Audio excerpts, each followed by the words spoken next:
Hi everyone, my name is Charlie Berluti and welcome to the program Cross Paths. Today, my guest is William Heydt. Heydt was born in 1949 and he grew up in New York. He attended Rhode Island School of Design and received a degree in painting and printmaking. After graduation, Heydt moved to France to work in a Paris studio, where he lived for 1 year. Heydt then traveled throughout Europe and the Near East, photographing the stark beauty of everyday life. Heydt returned to the United States and Rhode Island College to earn a master's degree. And after graduation, Heydt joined the faculty at Massachusetts College of Art. You know, his work earned him international recognition, including first place in the Silver Mine Guild of Artists and high honors in a photo competition, including one sponsored by a firm in West Germany. Now, his photographs and paintings have been included in several private museums and collections in the United States and Europe. Welcome to the show, Bill. Thank you very much. So tell us, where are you living now? Actually, I'm living in Newport. We moved here about 3 years ago from Jamestown, and live on Pelham Street. Oh, and nice love the city, love Newport, love the architecture and the people. So that's really where I started painting. And I started painting some of the buildings around town, some of the more well-known buildings like the Clark Cookhouse. I got to say, I saw your book there of Newport and people, and very beautiful. Thank you very much. Done. And how, by the way, while we're at it, how did you get that idea? Well, a good friend of mine, Brian Sullivan, has been working on the idea of Newportan for a long time. And I started painting my children and discovering that I was getting a great look from them. And then I expanded out and did a painting of Brian, did a painting of Ronnie Fatuli, some of the other people, and I realized it was a really nice series because these people are important to Newport, important to me. Part of Newport history, you're right. Exactly. So, and nobody else had been doing it. So I started, I'm going to just run you through some of the early ones of just landscapes. Okay. The Clark Cookhouse, of course.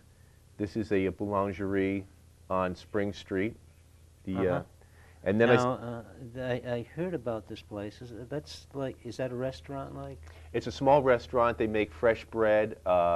It caters for the restaurant that's down on Thames Street. It's a great little place to have a lunch. Newport Life, I think, had them marked as one of the best romantic restaurants in Newport. It could be, could be. Pretty quaint. Thank you. I went out, did the HMS Bounty. Oh, that's a wonderful picture. And yeah, so I started loosening up and enjoying the way the paint worked with watercolor. I originally graduated from Rhode Island School of Design in printmaking and painting. And I was doing oils, but with my children, I didn't want the fumes of the solvents and the turpentine. So I got into watercolor. But I started using watercolor more as a painterly thing rather than a lot of washes. I see. So it gave it a unique look. I'll show you a few more. Okay. This is Washington Square at Christmas time. I have the Christmas tree up, the wreaths around the planters. Does it take you long to do a painting? Some of them do. Some of them take me about a month. Because even though they're done quickly, they look like they're done quickly. Yeah. It's a lot of trying to figure out what colors, what shapes fit so the whole thing becomes alive. Because I try to get a lot of action in areas like the sky. Yeah, I love what you do with the sky and like the crosswalk. Right. And that's a real great picture. And this is a wet day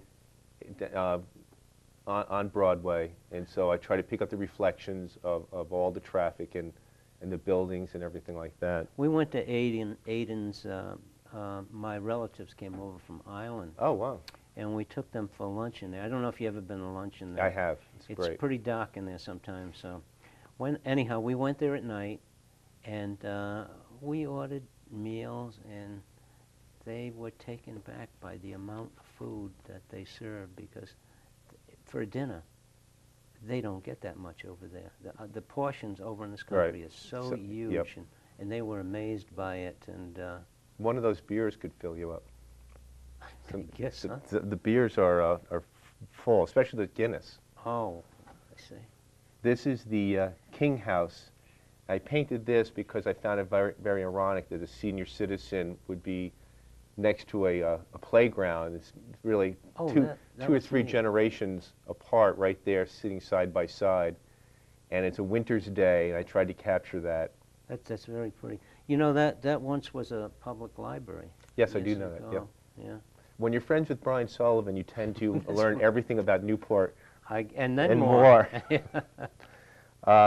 This is a shop on Thames Street that's been selling out ever since I moved to Newport. They've been selling out for about 20 years, and they had the signs up, they're closing tomorrow. So it's so fascinating. I try, when I paint, to try to find things that have a lot of color, a lot of detail. That does have a lot of color, and the detail is really, really striking. Now, on a painting like that, how much time would you spend doing that? Well, I work on several paintings at once, so I don't concentrate on one painting. I usually have 15 paintings going at the same time. My heavens. So don't you get confused? Yes. But the finished product, you never know that. I never know, and sometimes I can't solve, that's why it takes me a long time. I can't solve the image until all of a sudden I get an idea of what it needs, and I try it. Sometimes it doesn't work, sometimes it works. Have you found yourself after doing a painting going back and saying, you know, I really don't like that, and change it over? It's hard to change watercolor. It's a pretty permanent. Once it soaks into the paper, you can make it darker, but it's hard to take the paint off. I see. I've started, after some of the landscapes, started getting into, sorry, more of the, this is my dog at Toro Park. Sorry, I need some water. Okay. That's, yeah, what's the dog's name? Coco. Oh. And then, now, I like the way you use the brush strokes in the snow. yeah, I mean, snow doesn't give you a lot of detail, so I had to really fabricate something to bring action into it. But when you look at the snow sometimes, it does have a blue tinge to it. Right. Yeah, and that the stone mill was very well done. And then I started, here's one of the Wharf Deli, showing the activity in the summer. Now, that's a great shot, yeah. Leave that up there Sure. just a little bit longer so people can see it, how well you use the color. And then there's the sky again, where you use the different colors, and you do a wonderful job. Thank you. Use your colors very well. I mean, they're striking. They're striking. And then I started doing the book you're talking about, Newport and People. Yeah, why don't we, do you have a cover picture? Yeah, here's the cover painting. Now, is that your wife and children? No, it's not. Actually, this is Tessa, Ivory, and Rosie, and she makes clothes, makes fabric, and these are her two children that help her. And this is in her studio. Oh, where's that located? Old Beach Road. Really? She works out of her house. My God, I mean, the faces are so phenomenal. You know that. Well, I work from photographs, and I try to work on make sure I get the expressions down. The expressions are very good. You know. And you all probably know this next gentleman, if you've had a drink at the Clark Cookhouse. Oh yes. That's a 5-0. Yeah. Or Rick. And actually, that's my wife and a friend of hers sitting at the bar. Oh. It's amazing how you use all those colors. Well, the color, watercolor does give you that ability. Yeah. It's a wonderful medium for that. Now, I was looking at this picture and I said, this person looks familiar. Her name is Liza Baldwin. She live on the Point? Yes, on 3rd Street. And she does day trading. And what I was trying to do is try to get people from all walks of life for the book. And so it was perfect that this person happened to be day trading in the middle of Newport, where, you know, you have fishing and touristy activities going on. Yeah, that's... And then this is a place I go quite often because I don't... Off Bellevue? Well, this one is off Bellevue. It's the Ace Hardware. Ace Hardware, yeah. And so really what I do during the day is I do construction. So I paint at night mostly. I see. And Because I can't, you know, it doesn't really pay you well enough to do it full time. So I see these people a lot, and I got the idea to get everybody in the painting department to photograph them there. Now, the person with the red apron on, Yeah, it's Joe Nagel. Nagel. Yeah, and I know his father. Yeah. His father owns one on Broadway. Exactly. Frank Nagel. Yep. Yeah. Yeah. And Frank has the book on the counter, and every time someone comes in, like Mike Cochran or someone, he hasn't signed the page. Oh, wonderful. Yeah. Oh, yeah. That's a real likeness of him. I've been in there many times, and Thank you. a real great likeness. And then you all happen to know the great theatrical Mike Cochran. Oh, Mike. Yeah, I worked with Mike. Oh, okay.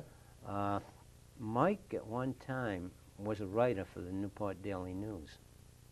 He wrote. He's a great writer.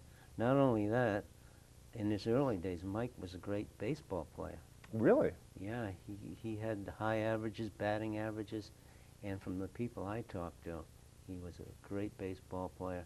Not only that, his uncanny sense of humor. Well, you know, was that's tremendous. That's an interesting thing about this painting, because one thing Mike always does, if he has two paintings and they're done by the same artist, he'll auction off the first one, and then he'll always say, now for the better of the two. And that's actually the title of this painting. Yeah. It's Mike selling the better of the two paintings. And yeah, he's quite a character. He owns a tent company now. Yep. Yeah. And I was talking to a person that worked with him, or for him, I should say, and he said, how do you think he got into the tent business? I said, I have no idea. Well, he said he was out one day, he saw this big tent, and he thought, you know, I could probably use this for one of my outings or something. So he bought the tent, and before you know it, everybody was borrowing it. And he says, my God, you know, I should start a little business. And that's what he did do. He's a great guy, and the funny thing is, when I started this book, it was a little difficult to go up to people and ask to photograph them because they weren't really sure what it was for. They hadn't really seen my work that much. But Michael was one of the few people that was all for it. So Mike is the type that he would take a chance on anything. He's got that, you know, that personality. And he's still going strong. I mean, I go to the auctions not necessarily buy anything, just to watch him perform. Well, I was at one of his auctions, and Mike has a capability, like, you know, he's like Brian Sullivan, knows everybody. He'll call you out by name. Yep. What do you think about this, Charlie? You want to bid on this, Mike? How about you over there, Ellen? Yeah. How about, you know, would you offer some money for this? So he not only does his business, but he gets you involved. Yep. And he knows his business, too, which is wonderful. Yeah. Yeah, he's a great guy. And then, well, we're speaking of great guys. Yeah. Oh, we know this fella. He's, matter of fact, he's right in the studio here. Brian Sullivan. And I believe was this on Hope Day? Yes, This was done on Hope Day, and this was the staff of the Newport flag. And it was a beautiful, beautiful day, you can see, in the fall. And this is a spot on Pelham Street that Brian stopped, and I always have my camera with me. Well, I got to tell you, Brian, we had him here on one Hope Day, I think, and we had a little tea party, and he had two beautiful girls with him, and they were sipping tea right in the studio. And in one other Hope Day, I think it was, we went down to park off Broadway. And something happened. Brian was running a little bit late, and so Reverend Evans and myself were invited down, and Brian ran to get some flags to put up, so the time grew later and later, and the mayor was supposed to give a proclamation. The mayor had to leave and go somewhere. And so he gave it to his assistant, and the assistant came over to me later and he said, Charlie, he said, would you mind giving this speech? He says, I've got to go too, it's getting late. And I said, no, I don't mind. So I get up there and I'm reading the speech and I'm saying, I, being the mayor of Newport, do proclaim this day as Hope Day. And some man over the side, I guess he had been drinking, he says, you know, he says, I know the mayor. And he says, you don't look like the mayor. So those are one of those particular days, but Brian really brings, I guess, sparkle to the community. Yep. And he's seldom late. I'm surprised that he was late that day. Well, I don't know what was going on that day, Yeah. but he was late. I think I know he was waiting for programs to be printed too. Okay. Yeah. Well, I'll tell you, I owe Brian a lot of credit for the title of this book and for inspiration. And I've never met another person that had such an involvement in the city, and he can't do enough for it. And Well, he's when it comes to historical events in Newport, you can't touch him. He's No. just brilliant in that factor. and if he's making it up, who cares? I don't think he I makes know. it up. I haven't seen anyone challenge him yet. So We have here a person that doesn't necessarily live in Newport. He lives in Portsmouth, but brings a lot of joy to Newport every summer in the Newport Music Festival. well, we had Mark Malkovich. That's who you're speaking. That's of. right. We've had him on our program, and he showed us clips of the Newport Music Festival. He's an accomplished pianist, Right. and I remember going to several of his concerts, and you come out of there with a warm feeling. Absolutely. He brings the most tremendous talent from all over the world. Well, I had called Mark to come out and take his photograph for this painting. And Mark says, what should I wear? I said, Mark, wear something that you feel comfortable in, you know, that you're going to be painted in it. Uh-huh. So this is a velvet leisure suit, and he answered the door with this huge Russian fur hat. Did I see a picture of that in your booklet somewhere? Well, no, the hat I asked him to remove because it covered most of his head. Oh, I see. You know, but he loves, here's another person that loves life, loves people, loves music, loves what he's doing. He's done more, I think, for the Newport community as far as bringing good music in here than Right. anyone else that I know. Incredible. He is an incredible person. And I started doing a restaurant series because I'd end up sitting, my favorite place in Sunday morning is the brunch with Peter Malikas. Oh, yeah. And again, there was so much color. What is this restaurant now? Salvation Cafe Yes, on Broadway. I've heard a lot about that. Never been there, but I heard they have a lot of different Dishes, yeah. Yes, different dishes. And there's Liz and Jay, and you know, it's just everything there, and everything sparkles. Everything is like, if you're in a bad mood, it's the place to be. You get cheered up. Now, you're well-traveled. Now, do you like the exotic food that he serves? I do. I like all, I mean, Bouchard's on Thames Street's incredible. You know, Newport's blessed with a lot of great restaurants, and each one offers something different. So depending on what mood you're in, you can always find something that you can What is enjoy. your favorite, the Salvation Cafe? My favorite food? Yes. The fish they serve is always very exotic. The spices are very unusual, and they put dishes together that give you an incredible taste. So normally their special of the day in the fish category is pretty incredible. Now, the cook there, is that Mr. Malikas? No, Peter is the bartender. I see. And he works, I'm not sure what his full schedule is, but he'll always be there Sunday morning. I see. And, because of the extent of the food, I was wondering if the cook was trained in those aspects. No, but I did actually, Roger and Martine at the Petit Auberge, I did actually get into their kitchen. No fooling. And I have that actually right here. Here we go. They look like they're pretty happy. That actually is the last night that the Petit Auberge was run by Martine and Roger, and the title of the painting is The Last Supper. Oh, wow, that is so neat. And so I really enjoyed the restaurant series, and then I did another one. I heard a lot about this restaurant from many, many people. I had never been there by myself, but they said It's very romantic. they said it's and the food there is supposed to be excellent. Yeah. Now we're blessed in Newport to have so many great restaurants. You bet. They look so happy. They don't. Oh yeah. What? I guess they're kind of maybe relieved that this was their last supper and they can take it easy. He had been doing it, I believe, for like 30 years. So I think you're right.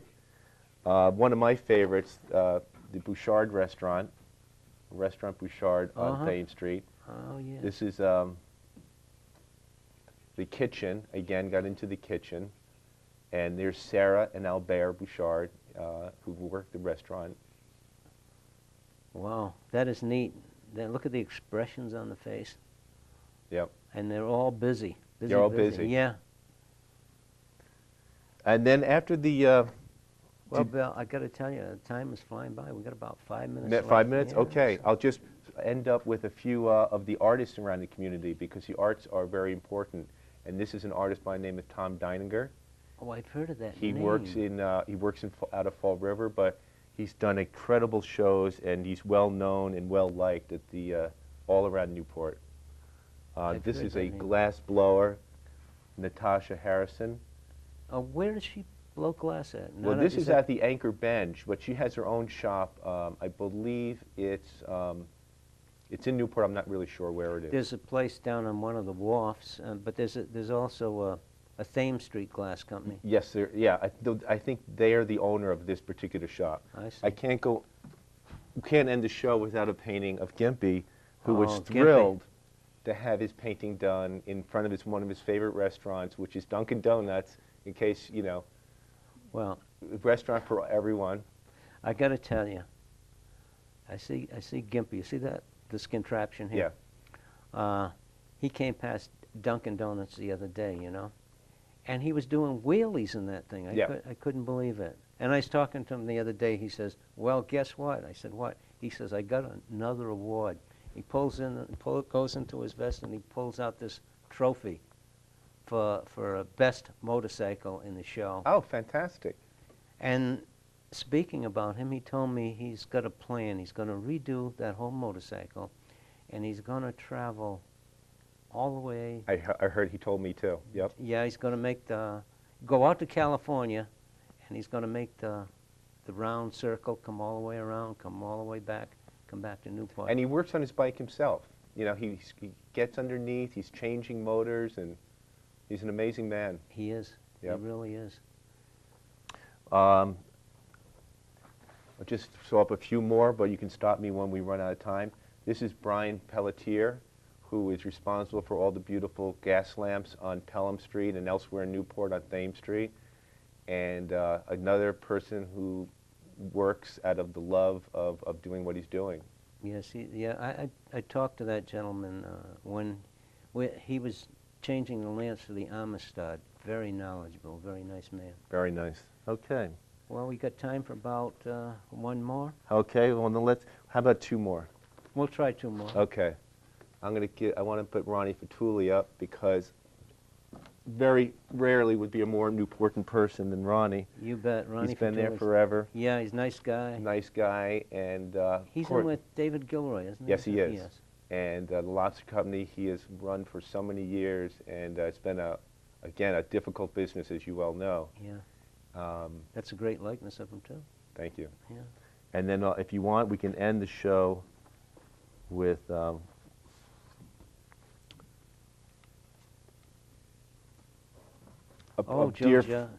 dear friend who's not with us anymore, Joseph Jarvis, who ran the Jane Pickens Theater, used to help out with the parties for the kids, and when he sold when the building's being sold now, they try to go in to look at some of the books to find out what it was worth, and he would have in his books, like, he charged $1 for someone's birthday party, And he was a very kind man, always sat in his red chair. He was a great guy. I remember once we went down, and he has this organ down there. Right. And he had this man named Roger King down there. And that was the last time, I believe, the organ was played, because, and he took us up in the back, and we could see the makings of the organ and the bellows, and he showed us the projection room. He's a very, very nice man. My nephew still works up there, Gus Hunter. Oh, I know Jr. Gus. Do you do? Oh, yeah. Gus is great, that's my nephew. Fantastic. Well, we have to close out, Bill. Okay. I mean, this is real great. I mean, you did some beautiful paintings here, and I'm sure the people are going to like this show. So thanks. Well, thank you, Charlie. Thank you for having me. Thanks for coming on the show. For more information, you can call Bill at 849-8636. I'd like to thank the other people for being on the set today. I'd like to thank Roger Glenn Miller for taking care of our camera. Brian Sullivan was also here to add and give us some great information. Also like to thank Bob Poniatowski and Brian Medeiros. So from all of us at Cross Paths, this is Charlie Berluti saying good night, God bless, and take it on home, Bob.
Child and Family Services is Newport County's oldest and most comprehensive human service provider.